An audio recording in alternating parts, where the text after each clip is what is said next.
እኔ ምለው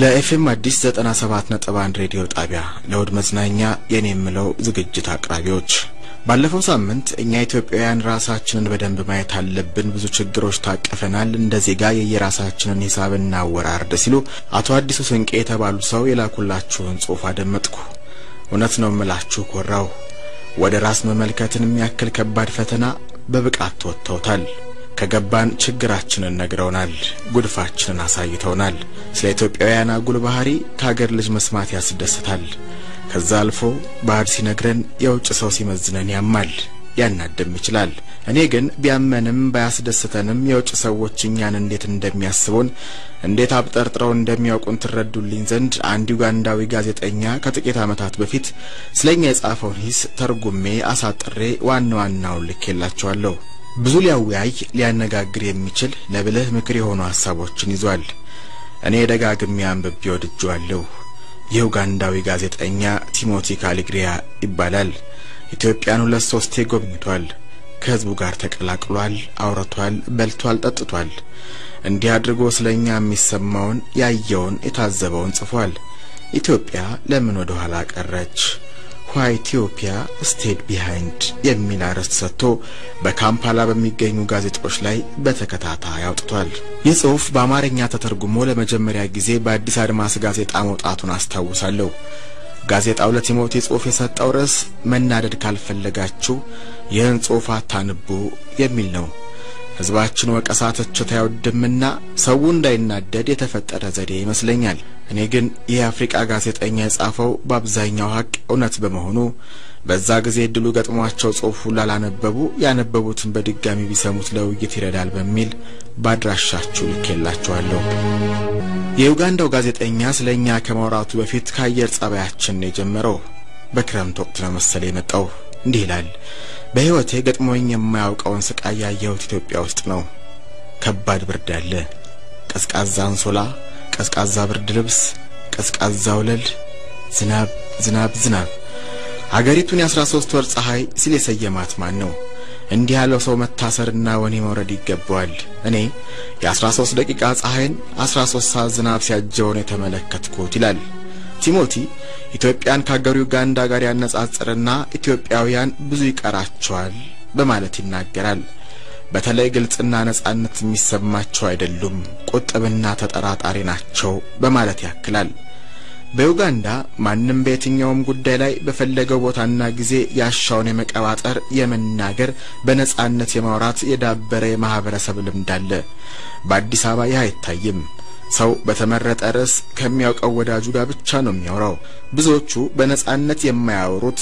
በመንግስታት ባህሪ እንደሆነ ይናገራሉ ጣታቸውን ወደ መንግስት ይጠቁማሉ እኔ ግን በዚህ አልስማማም በዓለም ቀዳሚ ዲሞክራሲያዊ አስተዳደር ያላቸው እንኳን ግልጽና ነጻ መሆን ያልቻሉ ከኑሮ ባህላቸው የተገመደ ስለሆነባቸው ነው ባይነኝ ብዙ አበሾች ዝምተኛ ቀስ ብለው የሚያወሩ ነጻነት የማይሰማቸው መሆኑን መሰክራለሁ የደግሞ ከባህላቸው የተቀዳ ባህሪያቸው መሆኑን መረዳው በዩጋንዳ የሚኖሩ ኢትዮጵያ ማህበረሰብን በመመዘን ነው ዩጋንዳ እንዳልኩት ድምጽን ከፍ አድርገ በየትኛውም ጉዳይ የፈለከው መናገር የምትችልበት ሀገር ናት እንደ እብድ እንደ ጅል እንደ ቀሽም እንደፈለከው መኖር ትችላለህ ወደዚህ ሁኔታ ወደዚህ ነጻ ማህበረሰብ የተቀላቀሉ ኢትዮጵያውያን ግን ልክ በአዲስ አበባ እንዳየዋቸው ቁጥቦች ናቸው ኑሯቸውን በግለሰብ ደረጃ ዝቅ አድርገው የሚሄዱ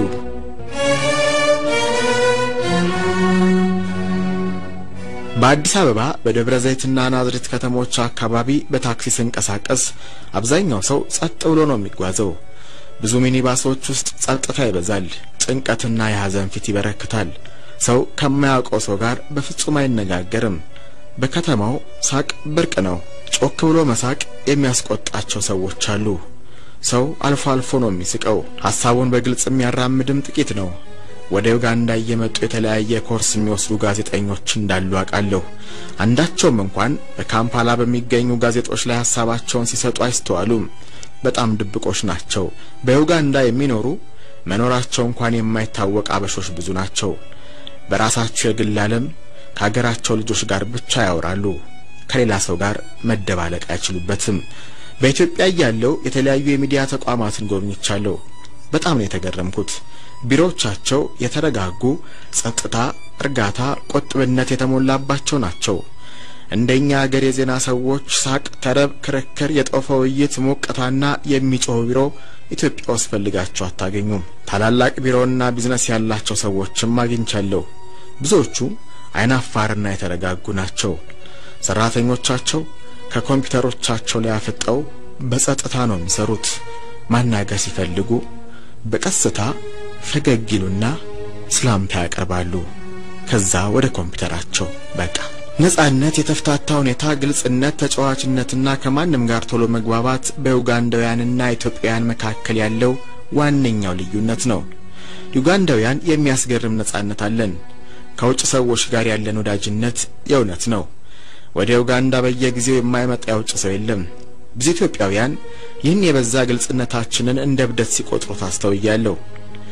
ሌላው ኢትዮጵያን ላይ የማያው ችግር በወሳኝ ሀገራዊ ጉዳዮች ላይ ያለው የጋራ ስሜትና እንደ ሁኔታው መለዋወጥ ያለ መቻል፣ ፍሌክሲብል ያለ መሆን አዝማሚያ ነው።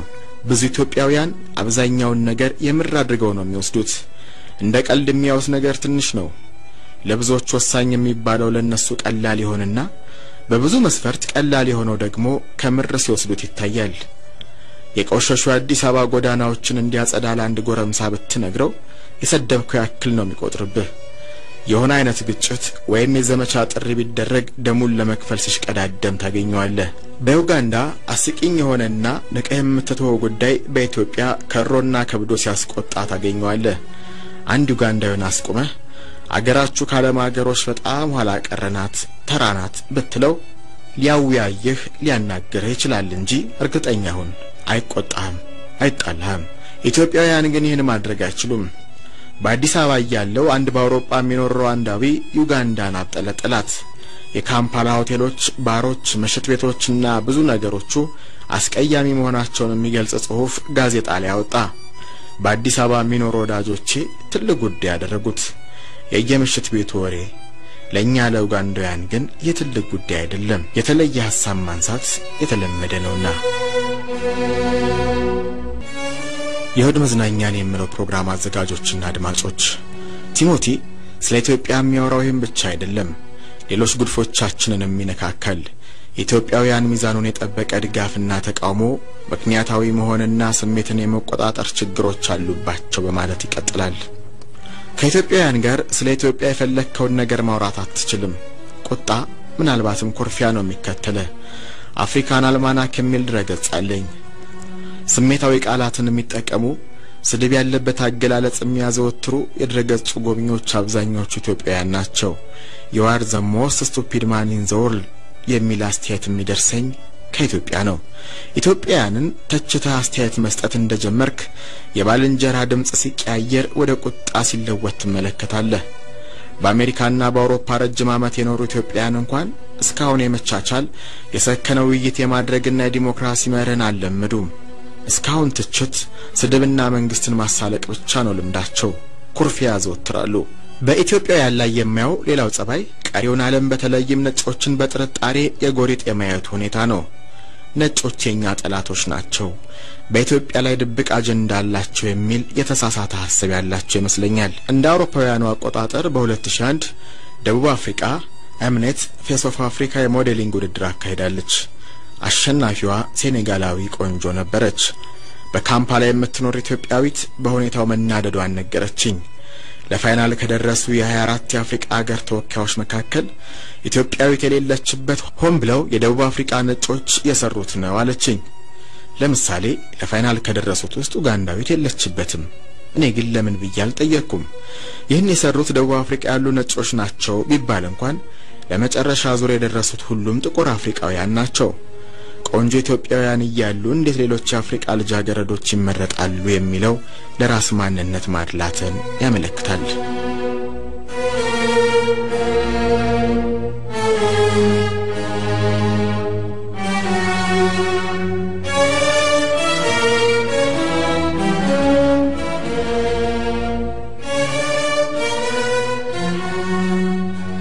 በርካታ ኢትዮጵያውያን የነሱ መሬት ብቻ ለም የነሱ ሀገር ብቻ አረንጓዴ የነሱ ምግብ ብቻ አሪፍ የነሱ ሴቶች ብቻ ካለም ቆነጃጅስ ናቸው ብለው ያምናሉ ልክ ነው ኢትዮጵያ ታላቅ ሀገር ናት በኔ እምነት ከአፍሪካ ከምርጥ 5 ሀገሮች አንዷ ናት ብዬ አምናለሁ ብቸኛ ግን አይደለችም ኢትዮጵያውያን ዓለሙን ቀረብ ብለው አይናቸውን ከፍተው ማየት አለባቸው ብዙ ሀገሮች አሉ እንደ ኢትዮጵያ ወይም ከኢትዮጵያ በላይ ታሪክ ዝና ያላቸው እነሱ እንደሚሉት ካለም ህዝቦች ተለይተው ቆንጆ ከሆኑ ምን ነው አንድ ጊዜ እንኳን ሚስ ወርልድ ያለም ቆንጅና ውድድርን ማሸነፍ አቃታቸው አገሪቱ ከሌሎች የበለጡ እጅግ የተማሩ ባለተሰጥኦ ግለሰቦችን ሳይንቲስቶችን ሐሳብ አመንጮችን ሙዚቀኞችን ካፈራች ስለምን በግራሚ የሙዚቃ ሽልማት የአካዳሚ ኦስካር ተሸላሚ የኖቤል ባለማዕረግ ሆነው አናያቸው ሁሉም ሀገሮች በተለይ ነጮች ኢትዮጵያውያንን ስለሚጠሉ ነው እንደማይባል ተስፋ አድርጋለሁ እንዲህ እንዳልሆነማ አትሌቶቻቸው በርካታ ወርቅ ብርና ነሐስ ከነጭ አውሮፓ አሜሪካውያን ዘንድ ሲሸለሙ ያየን ምስክር ሆነናል አበበ ቢቂላ ኃይሌ ገብረስላሴ ምሩጽ ይፍጠር ደራርቱ ቱሉ ባድሎ ቢሆን ኖሮ ዝነኛና ታዋቂ ባልሆኑ ነበር የሆነት በብዙ ኢትዮጵያውያን መታወቅ አለበት ተፈጥሮ ኢትዮጵያ ላይ ብቻ አይደለም አይመስል ምርጡን ለራሳቸው ማድረግን በማቆም ስለ ዓለሙ ትክክለኛ ግንዛቤ ሊጨብጡ ይገባል የፈጣሪ ድንቅ ስራና ቸርነት በዓለም የተዳረሰ እንጂ በኢትዮጵያ ብቻ የተገደበ አይደለም ኢትዮጵያውያን አገራቸውን ይወዳሉ ሲወዱ ግን በትክክለኛው ሚዛን አይደለም ከውነቱ በጣም አጋነው ነው በኢትዮጵያ ቴሌቪዥን ተፈራ ገዳሙ በሚያዘጋጀው ሚቲ ቲቪ ሾው ላይ ቀርቤ የንገልጫለው አገራቸውን አብዝተው የሚወዱ በፍጹም ቀኝ ተገዝተው የማያውቁ ህዝቦች አገራቸውን ተተው ወደ ሌሎች አገሮች ለመሰደድ የሚያደርጉት ጥረት ከሌሎች የአፍሪካ አገሮች ጋር ሲነጻጸር የኢትዮጵያኑ ከፍተኛ መሆኑ አገር መውደዳቸውን ጥያቄ ውስጥ የሚከትብኝ ነውና ሐሳቦች እንዲብላሉ ነፃ ውይይቶች እንዲበረታቱ የጀመራችሁት ፕሮግራም እጅግ ይመቸኛል እጅግ የማደንቃችሁ የኤፍኤም አዲስ 97.1 ወድ መዝናኛ ዝግጅት አቅራቢዎችና የተከበራችሁ አድማጮች ዩጋንዳው ጸሐፊ ከተወሰነ ዓመታት በፊት ስለኛ ያሰፈረው ትችትና አስተያየት የብቻ አይደለም ሌሎችንም ነጥቦች አንስቷል እኔም የምጋራቸውን ለማካፈልና ሳንበሳጭ ሳንናደድ የሰከነ ውይይት እናደርግበት ዘንድ ነው እነዚህ ነጥቦች ላይ ብቻ ማተኮሬ ጽሁፍ ሐሳቡ የኔ ባይሆንም የተነሱት ጉዳዮች የኔም አቋም እንደሆኑ ግን ይታወቅልኝ በትችት አስተያየቱ ላይ መልስ ቢኖራችሁ ለኔ ጻፉልኝ አመሰግናለሁ ዘላለም ተፈራ ከአዲስ አበባ መገናኛ አካባቢ እኔ ምለው